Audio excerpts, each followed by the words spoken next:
Assalamualaikum warahmatullahi wabarakatuh. Perkenalkan, nama saya Nurul Hikmah dari kelas 2B, Fakultas Tarbiyah jurusan Pendidikan Agama Islam, Institut Agama Islam Syarifuddin. Di sini saya akan membuat video dengan tema Filsafat Pendidikan Islam yang dibimbing oleh Bapak Taqwa Nur Hibad. Dalam pembahasan filsafat pendidikan Islam ini terdiri dari 7 bab. Bab yang pertama, pengertian filsafat. Filsafat adalah ilmu yang mempelajari dengan sungguh-sungguh tentang hakikat kebenaran sesuatu. Pengertian filsafat pendidikan Islam. Filsafat pendidikan Islam dapat diartikan sebagai studi tentang pandangan filosofis dari sistem dan aliran filsafat dalam Islam terhadap masalah-masalah kependidikan dan bagaimana pengaruhnya terhadap pertumbuhan dan perkembangan manusia muslim dan umat Islam. Bab yang kedua, menjelaskan latar belakang munculnya filsafat pendidikan. Filsafat pendidikan menurut Socrates. Dalam sejarah filsafat, Socrates adalah seorang pemikir besar kuno yang gagasan filosofis dan metode pengajarannya sangat mempengaruhi teori dan praktik pendidikan di seluruh dunia barat. Tujuan pendidikan yang benar menurut Socrates adalah merangsang penalaran yang cermat dan disiplin mental yang akan menghasilkan perkembangan intelektual yang terus-menerus dan sesuai moral yang tinggi. Filsafat pendidikan menurut Plato. Tujuan pendidikan menurut Plato adalah menentukan kemampuan-kemampuan ilmiah setiap individu dan melatihnya sehingga ia menjadi seorang warga negara yang baik dalam suatu masyarakat yang harmonis, melaksanakan tugas-tugas secara efisien sebagai seorang anggota kelas. Untuk yang terakhir, filsafat pendidikan menurut Aristoteles. Menurut Aristoteles, untuk memperoleh pengetahuan, manusia harus melebihi binatang-binatang berdasarkan kekuatannya untuk berpikir, harus mengamati dan secara berhati-hati menganalisa struktur-struktur, fungsi-fungsi organisme itu, dan segala yang ada di alam. Prinsip tentang pendidikan Aristoteles adalah pengumpulan secara penelitian fakta-fakta, suatu pencarian yang objektif akan kebenaran sebagai dasar dari ilmu pengetahuan. Untuk bab yang ketiga, hubungan filsafat, manusia, dan pendidikan. Filsafat adalah cara berpikir secara mendalam, sungguh-sungguh, sistematis, dan komprehensif tentang sesuatu yang ada. Pengertian manusia.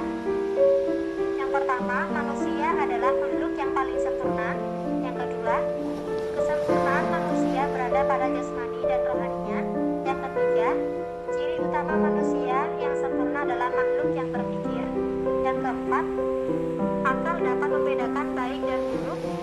Yang kelima, akal adalah alat utama agar manusia dapat mempertahankan kehidupannya. Yang terakhir, akal memproduk ilmu pengetahuan atas berbagai sumber, misalnya dari penginderaan, pengalaman, pengamatan, dan sebagainya. Untuk bab yang keempat, menjelaskan aliran filsafat pendidikan. Yang pertama, pengertian aliran filsafat progresivisme adalah gerakan pendidikan yang mengutamakan penyelenggaraan pendidikan di sekolah berpusat pada anak. Yang kedua, pendidikan menurut progresivisme. Progresivisme menghendaki pendidikan yang pada hakikatnya progresif atau ke arah kemajuan dari keadaan sekarang.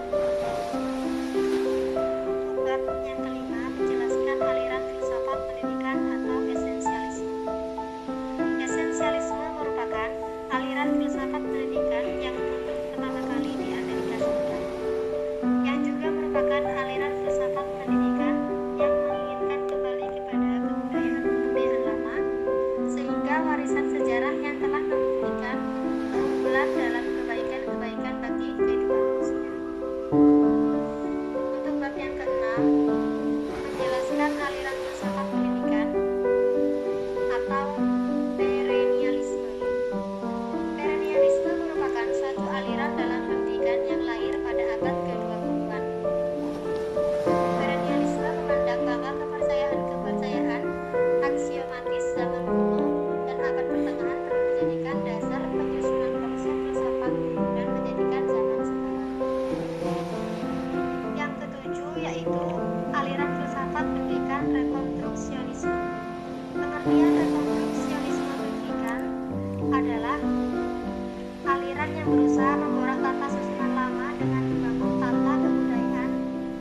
dalam mukadimah, tidak dijumpai kesan sebagai seorang psikiatris konvensional yang memakai fakta-fakta empirik dan rasional yang kontradiktif dengan otoritas.